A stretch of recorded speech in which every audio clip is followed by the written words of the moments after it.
Hey everybody, welcome. Hope you're having a wonderful day today and so excited to talk to you. I love going over some of these key phrases that I use with patients over and over that I've used for years and years.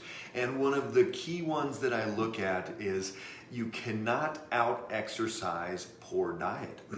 And most people think, well, I really don't have that bad of a diet. I'm not eating at McDonald's. I'm not just going to 7-Eleven and eating burritos and all these things. But what we're going to go over today is what exactly can a poor diet look like and what you can do about that. So again, I'm Dr. Ben Galliard. I'm here in Fort Collins, Colorado. We have our additional office in Phoenix, Arizona. We're the functional medicine centers, and we love getting to the underlying why that somebody's having the problems that they are. So, hey Michelle, good to see you out there. If you have not liked or followed our page already, go ahead and hit that button. We love getting this information out there. We've got thousands of people that follow our page and that share this information all over the country, all over the world. So here we go. You can't out-exercise poor diet. A lot of people think, well, my diet isn't as bad as somebody else's. My diet isn't as bad as that person that's in worse health than I am, that's more overweight than I am, that has more inflammation or a full-blown disease or whatever. But the first thing that we have to do is we've got to quit comparing ourselves to other people. We all have different genetics. We all have different upbringings. We all have different scenarios in the overall health status that we have. So we can't just go off of, hey, this group of people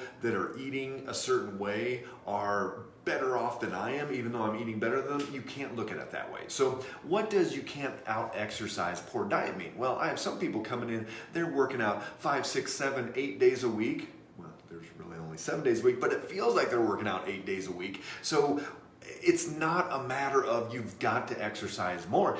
For some people, we actually pull them back. I just had a lady this week that she's doing full-blown hour-long spin classes twice a week, heart rate getting up, she's in her 40s, heart rate getting up into the upper 170s. I don't want her over 160 occasionally through that workout, and I want it shorter than an hour. So we're actually pulling her back through there. So that is a huge part of this process, is that some people are over-exercising even. Obviously, other people are under-exercising. So if you're out there and you're not doing anything, not walking, not doing anything, that's under-exercising. But for some people, they're actually over-exercising. So what do we have to do? We have to find that sweet spot for exercise, but ultimately, it doesn't matter if you're doing yoga and spin classes and running and weights and HIIT and all these different things. If your diet is not precise to what you need to be doing, you're not going to lose weight. You're not going to have energy. You're not going to feel that vitality that we want you to feel.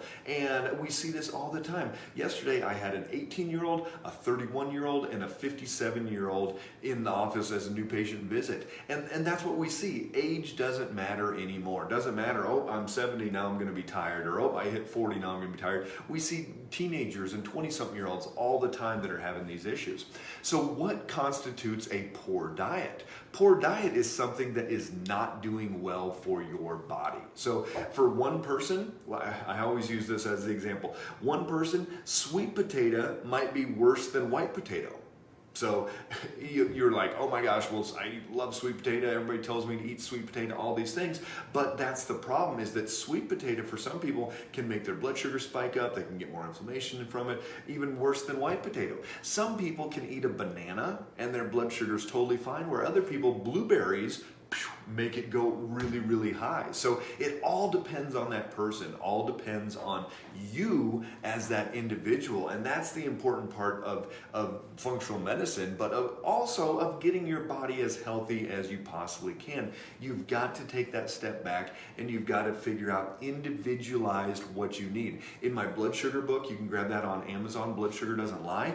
I don't have a diet. I don't have a menu. I don't have a meal plan. Now you probably won't buy it because I don't have those things, but here's the story, is that I'd be lying if I told you what diet to do. I'd be lying if I said, hey, eat this, don't eat that, and you'll be fine, because it's way individualized. For any of you out there that have gone through our program, gone through our process, you know, and you can give us a thumbs up and leave some comments below, but it truly is that individualized process, and you're going to be like, wow, I never would have thought this made it go up, but I would have thought that made it go up, but it didn't. So it just really depends on the individual. So here's what you need to be eating. Something that keeps your blood sugar stabilized, that does not create inflammation in your body, that does not stimulate autoimmunity, and helps you get more towards your ideal body weight. And if a food does that, great, keep eating it. If not, then even the old saying, when in doubt, keep it out. So you've got to keep that food out if you're not sure if it's going to be healthy or not. So here we go. You can't out exercise poor diet. Even exercising 5, 6, 7, 8 days a week, you are not going to be healthy. You are not going to be your ideal body weight. You're not going to have the energy like you need. It's just not going to happen if you are not eating the diet that you need to be doing. So, functional medicine approach, do in-depth exam, in-depth blood work, look at the body as a whole, really figure out all these underlying imbalances. Then you start going through elimination, and you start going through blood sugar monitoring and all these different things, and that's how you figure out what's going to be the best diet for you. So if you've got any questions, comments, anything, leave those down below. Share this with anybody that you know that is exercising a whole lot, that's exercising too much, that thinks they can out-exercise their diet. So, all right, guys, make it a great day. Check out our radio show today, Thursday, on AM 560 Denver. It's at 2 p.m. Mountain Time. All right, guys, take care.